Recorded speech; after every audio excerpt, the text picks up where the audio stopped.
পাখির মতো উড়িয়া মাহফিলে চলে আসেন, মাহফিলকে ভরপুর করে দেন। এই মাহফিলের চতুর্দিকে রহমতের ফেরেশতা বেষ্টন করতেছে, রহমতের ফেরেশতা বেষ্টন করতেছে। হাদিস শরীফের ভিতরে আছে আল্লাহর নবী সাল্লাল্লাহু আলাইহি সাল্লাম বলেছেন, আল্লাযীনা ইয়াযকুরুনাল্লাহা তাআলা ইল্লা হাফাতুহুমুল মালায়েকা ওয়া গাশিয়াত আলাইহিমুর রাহমা ওয়া নাযালাত আলাইহিমুস সাকিনা ওয়া যাকারাহুমুল্লাহু ফি মান ইনদা। আল্লাহ নবী সাল্লাল্লাহু আলাইহি সাল্লাম বলেন, যে জায়গার ভিতরে কোরআনের আলোচনা করা হয়, হাদিসের আলোচনা করা হয়, ওই জায়গাটার চতুর্দিক দিয়া রহমতের ফেরেশতা বেষ্টন করে থাকে, রহমতের ফেরেশতা বেষ্টন করে থাকে। শুধু তাই নয়, আল্লাহ তাআলা এই মাহফিলে যতগুলো মানুষ বসবে, আল্লাহ তাআলা নিকটস্থ ফেরেশতাদের সাথে আলোচনা করতে থাকে। আর এই মাহফিলে নাযাদাল আলাইহিমুস সাকিনা, এই মাহফিলে সকিনা বর্ষণ হইতে থাকে, সকিনা বর্ষণ হইতে থাকে। সকিনা হলো কুয়াশার মতো একটা রহমতের ধারা, রহমতের ভারী ধারা। একটু খেয়াল করে দেখেন, চতুর্দিকে আপনার রাস্তার চতুর্দিকে হাঁটবেন, আপনার ঠান্ডা ঠান্ডা ভাব আছে, কিন্তু মাহফিলের ভিতর যে বসছেন, মাহফিলের ভিতরে ঢোকার সাথে সাথে আমার শরীরের ভিতরে একটা অনুভূতির সৃষ্টি হলো, মাহফিলে একটু গরম গরম ভাব। কথাটা ঠিক কিনা? এতেই আপনার বুঝে আসে রহমতের নবী, বরকতের নবী, আমার নবী, আপনার নবী, গাছের নবী, মাছের নবী মিথ্যা কথা বলে নাই। নবীজি কখনো মিথ্যা কথা বলে নাই। নবীজির হাদিস সত্য, নবীজির কথা সত্য, নবীর উপরে যে কোরআন শরীফ নাজিল হয়েছে কোরআন সত্য। আল্লাহ নবী সাল্লাল্লাহু আলাইহি সাল্লাম বলেছেন, ও সাহাবারা শোনো, ইজা মারারতুম বিরিয়াজিজ জান্নাহ, যখন তোমরা রাস্তা দিয়ে হাঁটবে, তখন তোমরা যদি সুযোগ পাও জান্নাতের বাগানে বসে যাবে। সাহাবারা আরজ করলেন, ইয়া রাসূলুল্লাহ, ইয়া হাবিবাল্লাহ, হুজুর গো, আমরা দুনিয়াতে জান্নাতের বাগান কোথায় পাবো?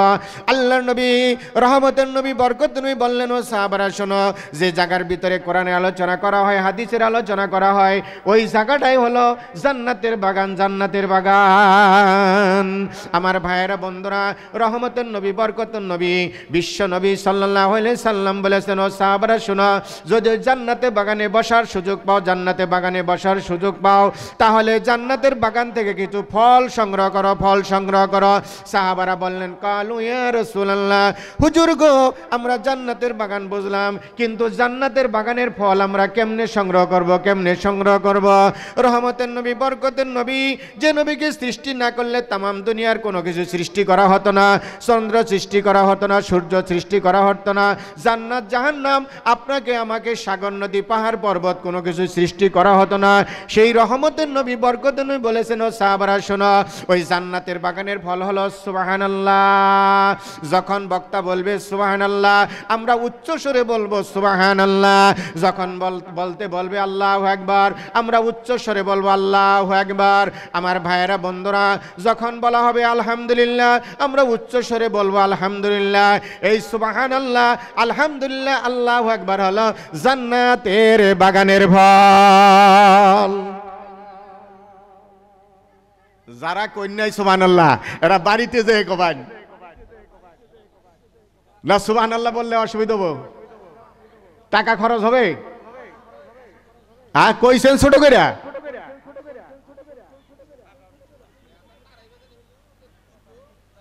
আমার ভাইরা, এমন একটা সময় আসবে, বক্তার সাথে যদি শ্রোতার একটা সম্পর্ক থাকে, আপনার আমলের নিয়তে আপনি বসছেন এখানে কষ্ট করে, বাড়ির মায়া ত্যাগ করে, স্ত্রী মায়া ত্যাগ করে, আমার ভাইয়েরা, এখানের থেকে যদি কিছু সোয়াব না নিয়ে যাইতে পারি, আল্লাহকে যদি আমি খুশি না করতে পারি, রসুলকে যদি খুশি না করতে পারি, তাহলে তো আমার এই বসার কোনো সার্থকতা নেই। কথা ঠিক কিনা? যারা আসে নাই, আমি তাদেরকে আহ্বান জানাবো, এই মাহফিল আপনারা করেছেন, আপনারা 7 দিন 15 দিন আগের থেকে দাওয়াত দিয়েছেন, আর আপনারা বাড়িতে বসে থাকবেন, এটা কখনোই হতে পারে না। তাড়াতাড়ি আপনারা মাহফিলে চলে আসেন। জোরে জোরে করেন মারহাবা। এমন একটা দিন আসবে, এমন একটা সময় আসবে, সুবহানাল্লাহ বলার কোনো সুযোগ থাকবে না, আর সুবহানাল্লাহ বললেও কোনো লাভ হবে না। এই মাহফিলের পিছনে আছে গোরস্থান, যেখানে কবর আছে কিনা ভাই? এই কবরের ভিতরে নামাজিওয়ালাকে কবর দেওয়া হয়, বেনামাজিকে কবর দেওয়া হয়, মহিলাদেরকে কবর দেওয়া হয়, পর্দানিশী মহিলাকে কবর দেওয়া হয়, আলেমকে কবর দেওয়া হয়, মূর্খ ব্যক্তিকে কবর দেওয়া হয়, ধনী ব্যক্তিকে কবর দেওয়া হয়, গরিব ব্যক্তিকে কবর দেওয়া হয়, রিক্সা চালককে কবর দেওয়া হয়, অট্টালিকা দালান কোঠার মালিক আপনার টাকাওয়ালা মানুষকে কবর দেওয়া হয়, আবার আল্লাহর ওলিকেও কবর দেওয়া হয়। আল্লাহর এক ওলি আল্লাহর কাছে প্রার্থনা করেছে, আল্লাহ আমি দুনিয়াতে থাইকা যেরকম তোমার প্রশংসা করেছি, তোমার প্রশংসা করেছি, তোমার নিয়ামতের শুকরিয়া আদায় করেছি, তোমার বরত্বের প্রকাশ করে সুবহানাল্লাহ বলেছি, তুমি যে বিশাল বড় আল্লাহু আকবার বলে তোমাকে আল্লাহু আকবার বলে সমুন্নত করেছি। হে পরওয়ারদিগার, আমি মৃত্যুবরণ করার পরে আমার প্রতিবেশী আমার আপনজন যখন কবরে রেখে আসবে, আমি যেন কবরে বসে বসেও তোমার নামের জিকির করতে পারি। সুবহানাল্লাহ, সুবহানাল্লাহ জিকির যেন আমি করতে পারি। কোন সুবহানাল্লাহ। একবার কোনো ব্যক্তি যদি সুবহানাল্লাহ পাঠ করে, জান্নাতের ভিতরে বিশাল বড় একটা গাছ হয়ে যায়। এই গাছটার কত বড় হাদিস শরীফের ভিতরে আসছে, এই গাছটা এত বড় দূরত্ব হবে, এত বড় হবে, এত বিশাল বড় হবে। একটা তেজিমান নওজোয়ান একটা আরবি ঘোড়ার উপরে সওয়ার হয়ে যদি 500 বছর পর্যন্ত আপনার গাছের ছায়া আপনার দৌড়াইতে থাকে, তবু আপনার গাছের ছায়া অতিক্রম করে শেষ করতে পারবে না। এই জন্য ভাই, আপনার ওই বাজারে যাইয়া সুবহানাল্লাহ জোরে জোরে বললে পরে মানুষ কইরা পাগল হইছে। আবার আরেক হাদিস শরীফে আছে, তুমি এইভাবে জিকির করো, লোকে যেন তোমাকে পাগল কয়। কোন সুবহানাল্লাহ। যে লোকটা পাগল হয়ে গেছে। আমার ভাইয়েরা, সকালে বিকালে অধিক পরিমাণে আল্লাহর জিকির করার কথা আল্লাহ তাআলা বলেছেন, ইয়া আইয়ুহাল্লাযীনা আমানু যকুরুল্লাহা যিকরান কাসীরা ওয়াসাব্বিহুহু বুকরাতাও ওয়া আসীলা।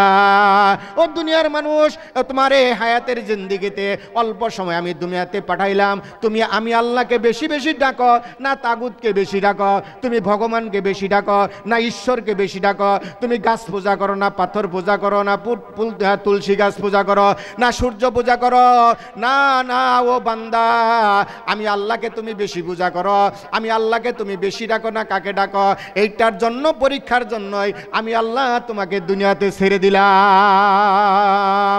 ও বান্দা, তুমি তো রূহের জগতে ওয়াদা দিয়ে এসেছ, আমি তোমাকে দুনিয়াতে পাঠাইলাম, হে আল্লাহ আমাকে দুনিয়াতে পাঠাও। আমরা বান্দা হইয়া তোমাকে বেশি ডাকব। আমরা যখন রূহের জগতে ছিলাম আমার ভাইয়েরা, ও মুসলমান ভাইয়েরা, আমরা যখন রূহের জগতে ছিলাম, আল্লাহ তাআলা সমস্ত রূহকে ডাক দিয়ে বললেন, আলাস্তু বিরাব্বিকুম। আমরা সেদিন সকলেই বলেছিলাম ক্বালু বালা, হা হা হা, আপনি আমাদের প্রভু, আমাদেরকে দুনিয়াতে পাঠান, আপনার হুকুম পালন করব। আমরা গাছ পূজা করব না, পাথর পূজা করব না, আমরা আগুন পূজা করব না, আমরা সূর্য পূজা করব না, আমরা আপনার হুকুম পালন করব, আপনাকে ডাকবো। হযরতে আদম আলাইহিস সালাম একটা গুনাহ করে 350 বছর কেঁদেছিল। কয়শো বছর? 350 বছর কেঁদেছিল। রব্বানা যালামনা আনফুসানা ওয়াল্লাম তাগফির লানা ওয়া তারহামনা লানাকুনান্না মিনাল খাসিরিন। কাঁদতে গাল মোবারক গর্ত হয়ে গেল, আপনার পানিতে সাগর হয়ে গেল। গুনাহ মাফ হয় না, নবীজির গুনাহ মাফ হয় না। 350 বছর পরে আদম আলাইহিস সালাম আল্লাহকে ডাক দিয়ে বলল, হে আল্লাহ, আমি যখন জান্নাতের ভিতরে ছিলাম, আরশ আযমে তোমার নামের সাথে একটা নাম দেখেছিলাম, তোমার নামের সাথে একটা নাম মনে হয় ওই নামটা বড়ই বরকতের নাম, বড়ই মধুর নাম, লা ইলাহা ইল্লাল্লাহু মুহাম্মাদুর রাসূলুল্লাহ। হে পরওয়ারদিগার, তোমার ওই নামের সাথে যে নাম দেখেছিলাম, ওই নামের বরকতে আমি আদমকে মাফ করে দাও। আল্লাহ তাআলা সাথে সাথে হযরতে জিবরাইল আমিনকে পাঠিয়ে দিল, ও জিবরাইল যাও, আমার নবী আদম যদি 350 বছর আগে আমার নামের সাথে যে নাম আছে, ওটা তো আর কেউ নয়, ওটা হলো আমার বন্ধু।